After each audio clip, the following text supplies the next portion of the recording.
Yo, champs in the making, Starmeistr here. Pokemon Journeys has recently announced the upcoming Mega Evolution vs Gigantamax battle between Ash and Bea in the Pokemon World Coronation series. Bea, the karate prodigy and gym leader of Stow-on-Side, is known to be challenging fighting-type trainers all around the globe with hopes of being the very best of them all. We also found out that she destroyed Corina and her Mega Lucario, meaning that she traveled to Kalos at some point in time. But to be the very best, it's necessary for Bea to defeat strong trainers that specialize in different types of Pokemon. So, while in Kalos, what if Bea decided that she wants to battle all the Kalos gym leaders and take on the Pokemon League? With that being said, and in celebration of Ash and Bea's long-awaited battle, I present you my attempt on a hardcore Nuzlocke on Pokemon X using only Bea's team. Among the plethora of fighting-type Pokemon that Bea currently owns, only 6 unique species are found in the X and Y Pokedex. Throw is a Y version exclusive, and Pancham and Scraggy are found in the same location, so that leaves us with a very minimal 4 encounters. So the complete rules for this Nuzlocke are found in the description below, but to summarize, I can only catch the first Bea-owned Pokemon that I encounter in each specific area. When a Pokemon faints, it is considered dead and must be permanently boxed. The Nuzlocke should be played on set mode. Bag items are not permitted during battles, but held items are allowed.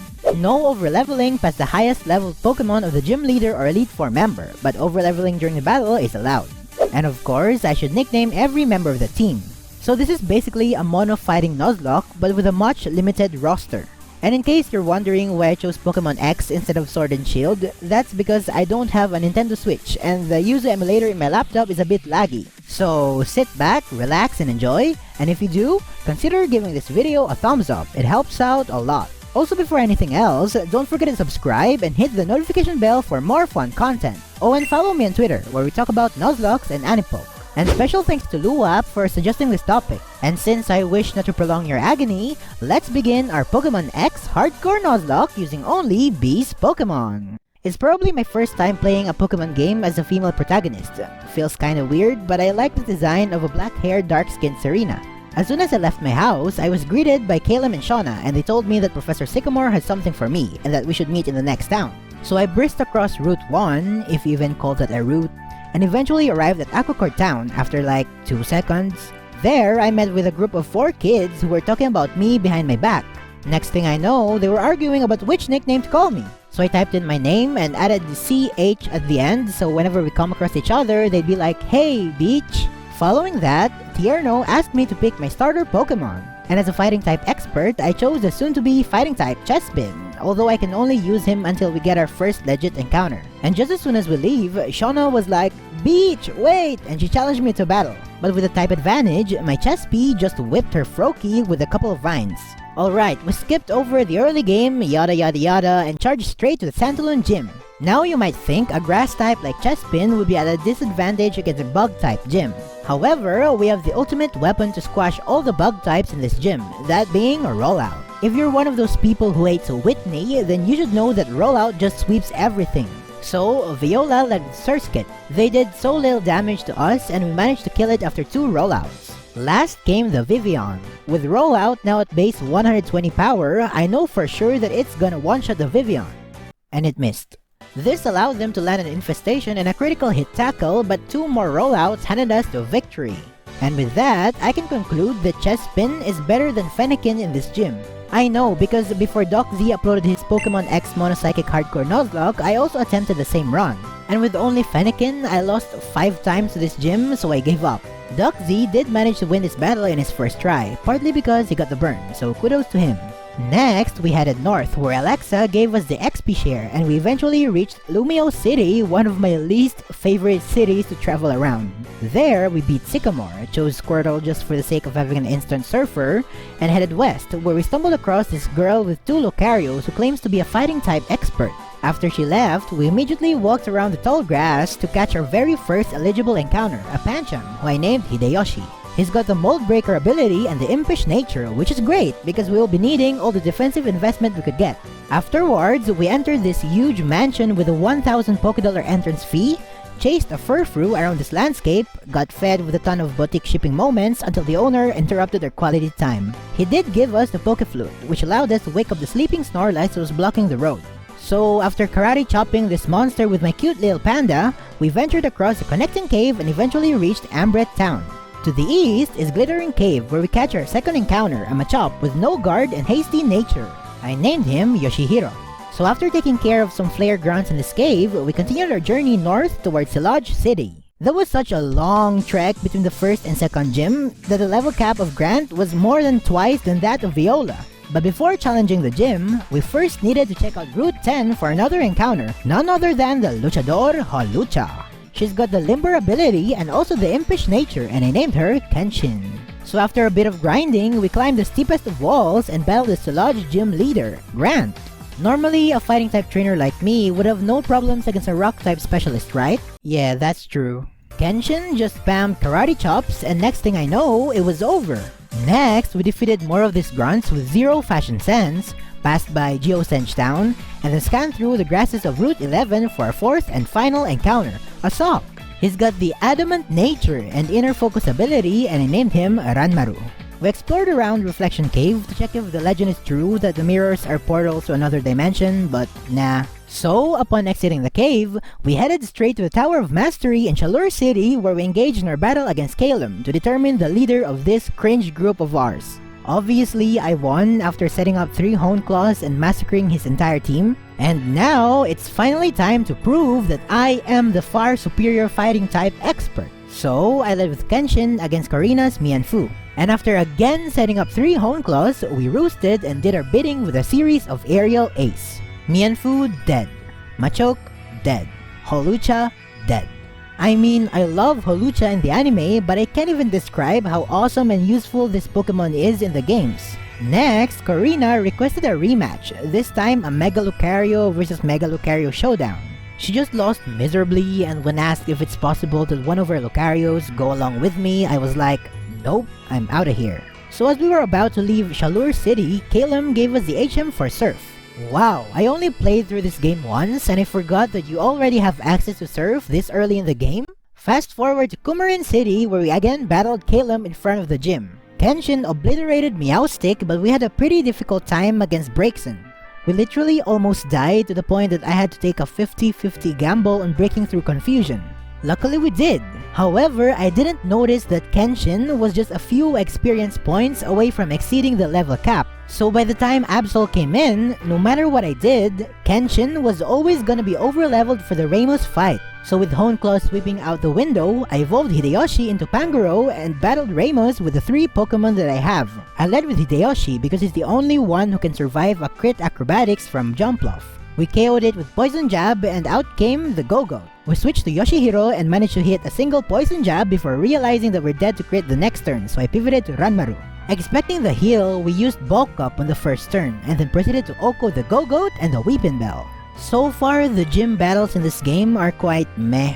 And after defeating Aliana and all her goons in the power plant, we headed south of Lumio's Badlands, and along the way, we stumbled across this strange 9-foot-tall man talking about flowers and eternal life. Eventually, we reached Lumio City, where we get another dose of Batik shipping. And since my Pokemon were super close to exceeding the level cap, we wasted no time grinding and immediately challenged Clement. I led with Ranmaru against Emolga. They outsped and hit us with a super effective aerial ace, but we retaliated with Rock Tomb, which means we are now faster. So in the next turn, we finished it off with a single Poison Jab. Next was a Magneton. Because of Sturdy, Magneton was able to survive a Brick Break at 1 HP. They just used Electric Terrain, and after multiple turns of healing and Sturdy getting activated, we eventually took it down. Last was the Heliolisk. And I was so excited to win this battle that I forgot that they outspeed. Luckily, Thunderbolt didn't crit, so I managed to Oko them with Brick Break. So upon exiting the gym, we received a call from Professor Sycamore telling us to visit the Lysandre Cafe. I didn't know where it was, so I had to endure the nausea of running around Lumio City. I eventually found the cafe as I was trying to hold my vomit, and the professor introduced us to a man named Lysandre who says that he wants to be a person who gives. He seems like a good guy to me. I wonder what's behind that cabinet. So, after a little chit-chat, we met up with the gang in Route 14, defeated Kalem with setup sweeping, listened to some horror story, I don't know, even Tierno wasn't listening, and soon we arrived at Laver City, probably one of the most beautiful places in Kalos. Normally, you could say that a fairy-type specialist like Valerie would be one of the toughest opponents that we'll face in this run. Well, let's just say that I didn't even bother reaching the level cap because Mawile was the worst possible lead who only knows Dark-type attacking moves. So after setting up 6 Hone Claws and a bit of healing with Roost, Mawile dead, Mr. Mime dead, Sylveon dead. Next, we infiltrated this Pokeball factory, which brings back memories to one of my favorite episodes of the XY anime. Inside, we rode along these conveyor belts until we reached the final room where I single-handedly defeated both Celosia and Bea Only in a double battle. I say that because Kalem did absolutely nothing. Anyways, with this nuisance out of the way, we continued east towards our next gym. It was quite a long trek towards Anistar City. We visited Dendemel Town, rescued Abomasnow from the hands of Mabel and her underlings in Frost Cavern, rode this cute little Mamoswine across the thick freezing snow, and beat the heck out of Kalem without many problems. The Anistar gym is probably one of my favorite gyms in terms of design. A little nauseating, but the outer space aesthetic is every child's dream. Olympia is probably the toughest gym leader we'll face in this run. So I had to do some planning on this one. Well, not really. I led with Hideyoshi because he's the only one who can survive a crit attack from Sigilif. But they opened with Reflect, which I didn't expect. This allowed Sigilif to survive a crunch. Next turn, they used Air Slash and also got the flinch. The only Pokemon that can outspeed them is Kenshin, but I can't sacrifice any Pokemon at this point, so I had to risk a crit on Kenshin. So yes, they didn't crit, which allowed us to finish it off with Acrobatics. Next was Slowking. Predicting a Psychic, I switched back to Hideyoshi, but they used Yawn. So I switched to Yoshihiro to absorb the Power Gem and back to Hideyoshi as they used Calm Mind. A single crunch was then enough to kill the Slowking. Last was the Meowstic, and after surviving a Fake Out and a crit Shadow Ball, we just OHKO'd them with Crunch. And that's our 7th badge. Upon exiting the gym, Lysandre stupidly announced through the Holocaster that he plans on killing everyone outside of Team Flare. Because of his carelessness, this karate prodigy of Stone Side and future Kalos Queen was then triggered to put an end to this flaring mess. So I barged through the Lysandre Cafe, Lysandre Labs, and look who shows up. He was pretty scary though. Kenshin managed to OHKO both the Mienfoo and Murkrow. The Gyarados was quite problematic though. It brought Yoshihiro down to the red, but we still managed to win with no guard Rock Tombs. The Pyroar was even more problematic because Kenshin almost died to Fire Blast, which luckily didn't crit, allowing us to finish him off with Acrobatics. Next, it's time to battle each of the 4 iconic Team Flare scientists. Who? Aliana effortlessly went down to OHKO close combats. The same exact thing happened to Mabel. Celosia wasn't as pushover as the others, but her Pokemon still succumbed to a series of bulldozes. And finally, Bryony just got swept by OHKO low sweeps. Now that I have the elevator key, I descended down to basement 2 where I witnessed Lysandre holding AZ hostage inside this electronic prison. They showed us this heartfelt cutscene about a man, a Floette, and some weird machine that can bring Pokemon back to life. How sad, only if I was paying attention. In the next room, we battled Serozic, the second in command of Team Flare. His Crobat got squashed by a couple of Rock Tombs, and Malamar was trimmed into pieces by a 4-time super effective X Scissor. He then asked me to push either the blue or red button, saying that if I pressed correctly, the ultimate weapon wouldn't be activated. And yay, I win! But it doesn't matter though, since Xerosic is a cheater and was always gonna be activating the ultimate weapon regardless. So yeah, this weird giant flower suddenly blossomed out of the fields of Geosench Town. So we headed there and battled Lysandre for the second time. And ya boy Kalem was mad. Anyways, Lysandre wasn't that much of a problem, although it took my entire team to beat him. Kenshin OHKO'd the Mienshao with Acrobatics, Yoshihiro dealt with the Honchkrow with some Rock Tombs, Ranmaru slaughtered the Gyarados with more Rock Tombs, and Hideyoshi bulldozed the Pyroar into shreds. And after tag teaming with Kalem against its Flare admins, I entered the secret chamber where 4 more admins ended their miseries. So following this cutscene of the awakening of Xerneas, I caught it with the Master Ball because my rule states that I can catch any Pokemon I want, especially legendaries or shinies, as long as I don't use them in battle. And just as soon as I captured Xerneas, Lysandre stepped inside, this time with a pair of unfashionable glasses with some weird flying robots. Surprisingly though, this battle was much easier than the previous ones. As usual, Mienshao got OHKO'd by a single Acrobatics, and as soon as he sent in Honchkrow, I used a turn to set up a Swords Dance. And with +2 attack, Black Belt boosted Stab Low Sweep, Honchkrow dead, Pyroar dead, Mega Gyarados dead. And with that, Lysandre destroyed himself and the entirety of Team Flare. How ironic. So, as a reward for saving the Kalos region, I gave myself a makeover. And as I was flaunting my fabulous outfit with every person I met, I eventually reached Coryway Town and met up with Professor Sycamore, where I set up 3 Swords Dance and annihilated all 3 of his Kanto starters. And just before reaching Snowbell City, some familiar voice called from behind. New hair, who dis? Anyway, Shauna's Delcatty, Greninja, and Goodra all went down to a single hit after setting up a bunch of Swords Dance. Tierno's Talonflame couldn't survive a Rock Tomb. His Roserade went down to Acrobatics and left us with 1 HP. And as for Crawdaunt, it died to a couple of power-up punches after bringing us to red health. And now that we finally arrived at Snowbell City, we first had to travel across the winding woods and find Wulfric in the Pokemon Village. So, with nothing left to do, I challenged Wulfric. Or should I say, Wulfric challenged me? Yoshihiro hasn't had the opportunity to shine in this gym battle, so I think he deserves to get the spotlight this time. And so, he OHKO'd the Abomasnow and Cryogonal and 2-hit KO'd the Avalugg. What else can we expect from an Ice-type gym? And with that, we skated our way back to the entrance. I thought that was fun, so I skated again. Twice. So after opening the gates of Victory Road, I destroyed Kalem one more time. Hideyoshi OHKO'd Meowstic with Crunch, then Kenshin took care of the pesky Altaria after a bunch of Swords Dance and Roost healing. And with +4 attack, Altaria dead, Delphox dead, Jolteon dead, Absol dead. After the battle, he gave me max revives, like, bro. And after a bit of grinding, this is the team that I used against the Pokemon League. Ranmaru the Sock, with a Soft Sand and a move pool of Close Combat, Earthquake, Rock Tomb, and Bulk Up. Hideyoshi the Pangoro, with Roselli Berry and a move pool of Crunch, Brick Break, Earthquake, and Swords Dance. Kenshin the Holucha, with no held item and a move pool of Acrobatics, Brick Break, Swords Dance, and Roost. And finally, Yoshihiro the Machoke, with Eviolite and a move pool of Dynamic Punch, Rock Slide, Earthquake, and Poison Jab. Without further ado, let's enter the gates of the Pokemon League as Malva welcomed us with her flaming words of wisdom. And as soon as Malva went back to her room, I entered Ironwork's chamber in which resides the chivalrous man of all men, Wickstrom. Right off the bat, I OHKO'd Klefki with Earthquake. Proboblast was next, and he was the least threatening member of the team, so I used the turn to set up Bulk Up because I will be needing that attack boost to be able to OHKO the Aegislash later. I then hit him with Earthquake, which proc to Sturdy as we had to absorb another Flash Cannon. But after multiple Earthquakes and some healing by them, Probopass dead, Aegislash dead, Scizor dead.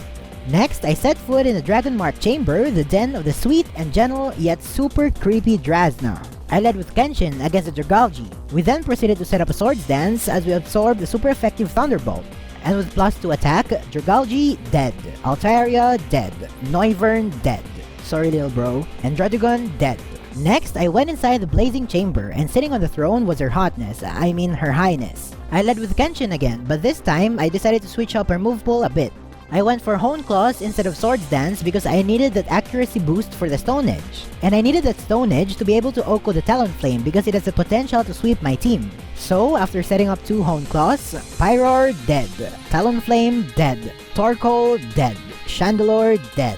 And finally, I entered the Flawed Chamber, definitely the worst name of the 4 chambers. But Seabold is by far the toughest opponent in this league. He asked me a question of whether or not Pokemon battling is worthy of being called an art. I said no, and he got angry, so he battled me. Anyways, I led with Ranmaru against a Klawitzer. I opened with Bulk Up as they hit us with Water Pulse. I wasn't worried of confusion because we have a Person Berry, but it didn't really matter though. Next turn, we OHKO'd the Klawitzer with Close Combat, and out came the only reason why Seabold is one of my favorite Elite Four members. Now, either Psychic or Dazzling Gleam can kill Ranmaru, so I had to first pivot to Yoshihiro, then Beta Psychic, and switch to Hideyoshi. We survived a crit Dazzling Gleam because of Roselli Berry, but Starmie decided to use Light Screen, so we just KO it with Crunch. Third was the Barbaracle. They managed to live a Brick Break as they retaliated with Cross Chop, and after some healing, Barbaracle eventually went down to a couple more Brick Breaks. Last was the Gyarados, and I wasn't expecting this scenario. You see, I was hoping that Starmie would use Dazzling Gleam earlier so that Barbaracle would kill Pangoro and end up with Sock by the time Gyarados comes in. So now, they can safely use 1 Dragon Dance as we dealt so little damage with Crunch. And the next waterfall killed Hideyoshi, our first casualty in this run. So next I sent in Holucha, the only Pokemon who can outspeed a +1 speed Gyarados. Acrobatics brought them to red health as they used another Dragon Dance. Seabold used a full restore next turn, so we brought them to half health with another Acrobatics. They became greedy and set up a third Dragon Dance, which allowed us to successfully kill the Gyarados with a final Acrobatics. And with 3 Pokemon left, I bravely entered the Champion's Room and faced the final battle of this game. Diantha, who was useless throughout the entire game, had the nerve to refer to me as a child she spoke to in Lumio City and Kumarin City, and that she didn't even recognize me? Well, I guess I can blame her after all the makeover we did. We both led with our own Holucha. But after one Swords Dance, Holucha dead, Aurorus dead, Tyrantrum dead, Gudra dead, Gorgeist dead, Mega Gardevoir dead. As diverse as Diantha's team may be, I would argue that she might be the easiest champion to beat in all main series Pokemon games. And with that, we have successfully coveted the titles of Pokemon League Champion and Kalos Queen. So a few days later, we had this ceremony congratulating the trainers who saved Kalos from the hands of Team Flare. I don't really know why Shauna, Tierno, and Trevor are here, but anyways, AZ barged into the ceremony and suddenly challenged us to a battle. I was genuinely scared of this battle because his Torkoal managed to burn both Kenshin and Yoshihiro. But thankfully, Ranmaru managed to avoid burn and Oko everything. And so, the Eternal Flower Floette descended from the sky and finally reunited with her old friend, and they lived happily ever after. So despite using only 4 Pokemon in this run, I could say that all of my Pokemon were amazing in their own regard. Sulk with its solid attack and close combat was unstoppable. Pangoro was a great psychic killer and can also tank a good amount of hits. Eviolite Machoke was an awesome tank, though I wish I got more opportunities to abuse its no guard ability. And of course, Holucha was definitely the MVP of my team. Ever since its capture, it carried me through the toughest of battles, and I think Swords Dance plus Acrobatics was extremely broken. So that's it for my video on Pokemon X Hardcore Nuzlocke using only Bea's Pokemon. Comment down below which Nuzlocke run you want me to do next. If you enjoyed this video, click on the like button and don't forget to subscribe and hit the notification bell for more fun content. Also follow me on Twitter @Starmeistr. With everything said and done, enjoy your time hammering away Pokemon champions and become the most powerful trainer in the world. Thanks for watching and gotta catch ya later.